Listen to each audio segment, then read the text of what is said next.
பாருங்களா, நேற்று வந்து இங்கே தான் கூடை வச்சு கூடையில் படுக்க வச்சுருந்தோம் தேன்மொழியை.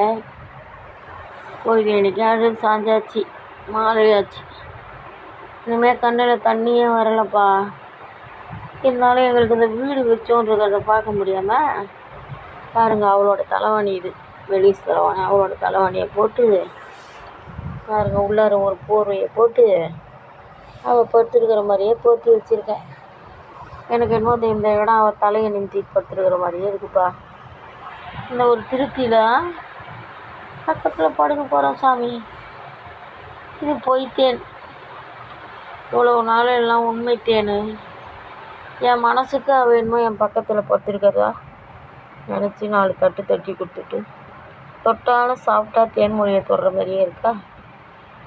எதையோ நினச்சி மனசை தேர்த்தணும்னு சொல்லி இந்தமாரி ரெடி பண்ணிட்டேன்.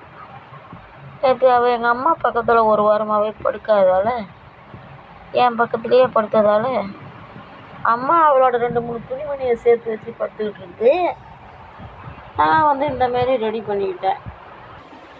அதை பாருங்கள், அவள் 2 துணி போட்டு எங்கள் அம்மா அந்த சிவப்பு தலைவாணி தேன்மொழியோடது தான். 2 தலைவாணி அவளுக்கு.